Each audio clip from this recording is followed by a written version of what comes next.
Morning all. So I've had probably about 30, maybe 40 minutes of sleep in the last probably 30 hours because of that blipping Daisy. If you didn't know, the Daisy standalone is out, and it's good, but I'm absolutely thanking God for Dust because it's a hell of an important game for me now. And let me explain why. Dust is one of these things that I really escape to, and I think Daisy has almost broken my mind, and I need to sleep. I am absolutely out of it. So I've no idea why I'm doing a video. I think it's just habitual habit, plus trouble will kick my ass if I don't. So let's talk Dust. Now, interestingly enough, this is actually some older footage, and I wanted to show it to maybe show how certain things have changed, and you'll see what I mean in just a moment when we get the Scrambler rifle out. And I wanted to talk perhaps maybe about some of the patch, some of my feelings about that, because what I have noticed is the majority of the things that came in 1.7 seem to have been well received. Things like the new guns, the new, I guess the FW certainly seems to have been well received, the loyalty store, all of these are nice things. And I think what's been interesting is that the majority of the issues have been with people who were elite, good tankers, not liking the tank changes, which again I sympathise with because I get that. However, I would say, I think I saw a video last night, Eddie linked me it, and it was somebody really ranting about the fact that like the complex armor repping module for like a Madruga is not that much different to a militia or basic version. And that kind of got my mind thinking that, well, that's exactly how Eve is. Eve's stuff is not different or better to the factor that Dust stuff was. So, for example, having a shield booster in Eve, the basic militia piece of crap one would do 100%. The complex or the prototype or the very high level Tech 2 version might do 110 or 120% more.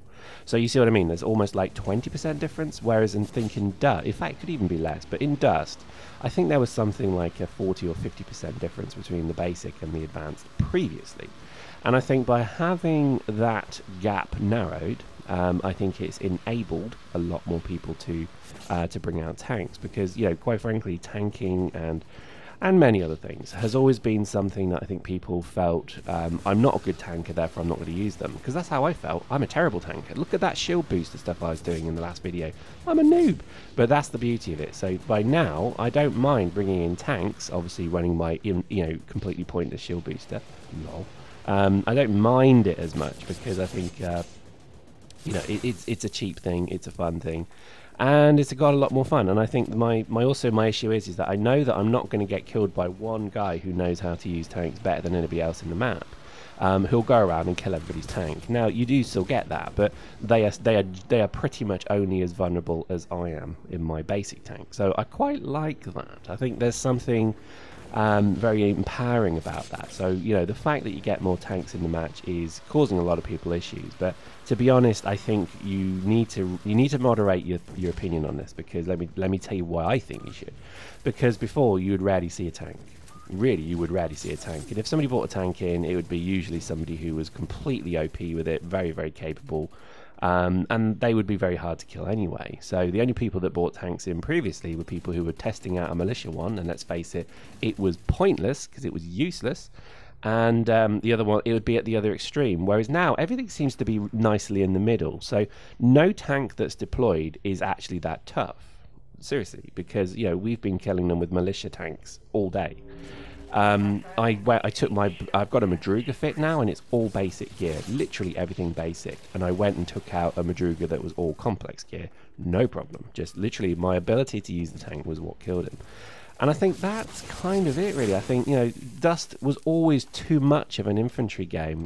Eve is a vehicle game. You've got to remember that. It's all about spaceships and module management, the ability to run proper modules, blah, blah, blah. And not having that in the game much was always a weakness of Dust. I think when people reviewed it as well, I remember when Dust originally came out, and I can't remember the company, I think it was gaming-something.com, contacted me for kind of like a soundbite of what I thought about it, because I'm a blabbermouth YouTuber.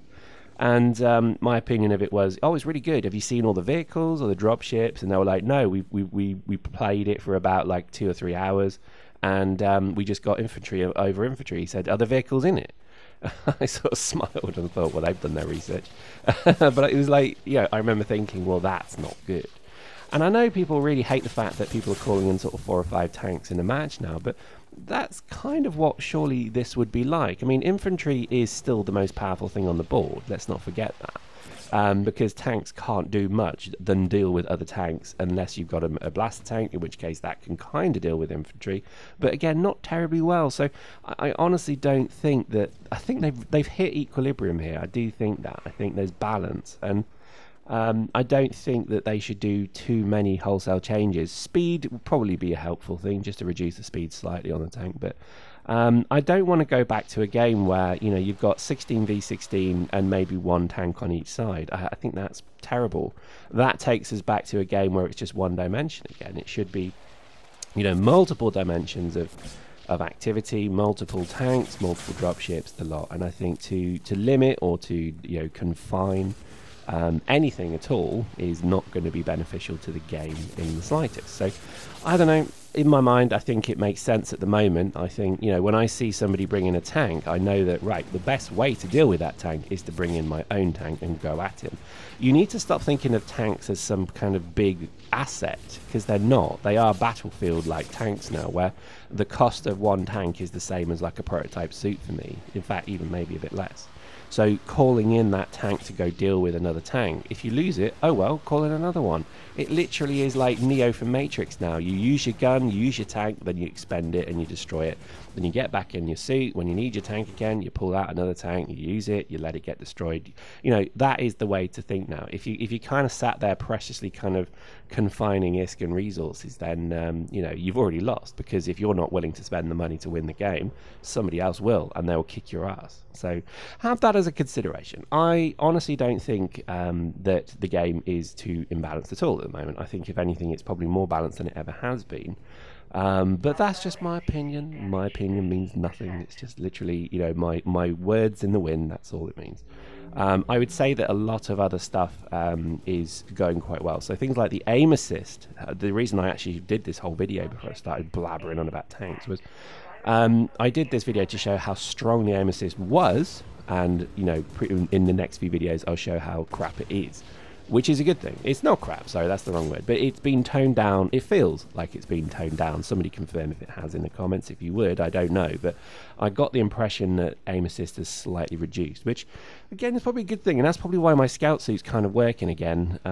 You do still get blapped every so often when you get within the sweet spot of an aim assisted jumping, strafing, player. Because somehow they still kill you with like 3 shots from a Gek, but there must be something about that bloody Gek that just locks onto my scout suit's head and just literally fires bullets through my brain, because I always seem to still die to very close range Geks, and it's usually the people that know how to strafe, jump, and fire at the same time. Those bloody asshats. And, to be honest, it's not an issue. I would say aim assist going down has probably been a good thing. But again, post in the comments, because I have now migrated all the way back to mouse and keyboard completely, because I got so fed up with the controller, just generally not doing the right thing when I need it to, that I just went back. And I've got to admit, mouse and keyboard is feeling pretty good at the moment. Again, one thing, with mouse and keyboard, any USB mouse and keyboard works with the PlayStation, okay? Any do.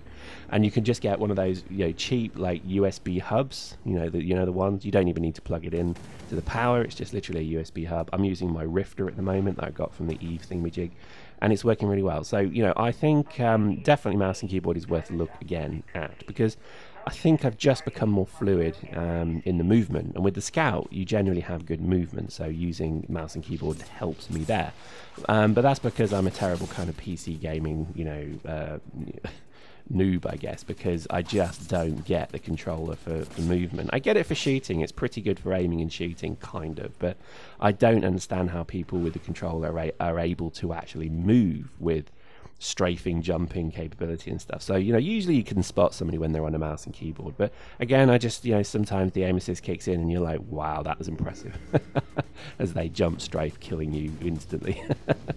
But again, as it stands, I honestly think the game is feeling incredibly good at the moment, and You know, it is just a joy to play almost. And I'm saying this as I look at old footage, but you know, when I look at this, I realise how less killy it certainly feels at the moment. I know people probably massively debate that, but I've been playing like with my scout suit and rail rifle, and I've been playing FW, and I've got to admit, other than the hilarious people who are shooting me because lol it's Pyrex, which of course I love you all, and I hope that you know you literally your parents don't die in a freak yachting accident.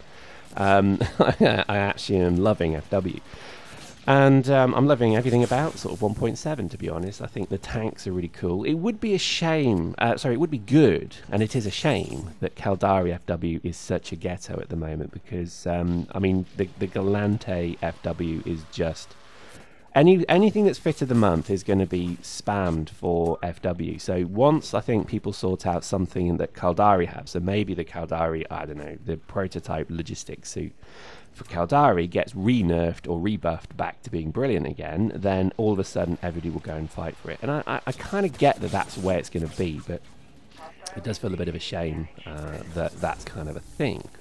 Also, I noticed that I'm not accruing any negative standing, so I've been playing Mimitar quite regularly, and I still have a standing of 0 with a Mar, so obviously I could just go and play a Mar when I want. So, you know what I mean? Post in the comments if I've got that wrong, but it does feel like the whole thing is still kind of wide open, but we'll see. As it stands, I think the game, you know, obviously is always going to have these kind of issues, because, you know, CCP create a sandbox. Even in Dust, they're creating a sandbox where they don't force you to fight for any faction, but what happens is people still bandwagon. So pretty much Galante and Mimitar are where everybody's going to win the points. Although the Mimitar loyalty point store is terrible, the Galante one certainly isn't. So even my good self is running a few Galante ones at the moment, because I'm running for the Federation Madruga. I know, what a hypocrite I am. What a flaming hypocrite. Anyway. So there we go, 21 and 3, not bad. Yeah, liking that. That's pretty good. Good for you orbitals, though. I think most of that was orbitals. But look at that. John got 42 and 4, and AP got 33.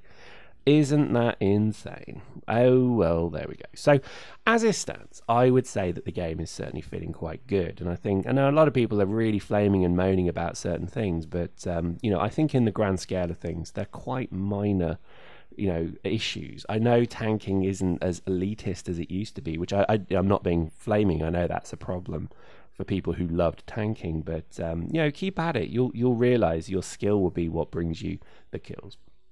So there we go. A rather very, you know, unsleeped kick in dust. Hope you enjoyed that. See you next time.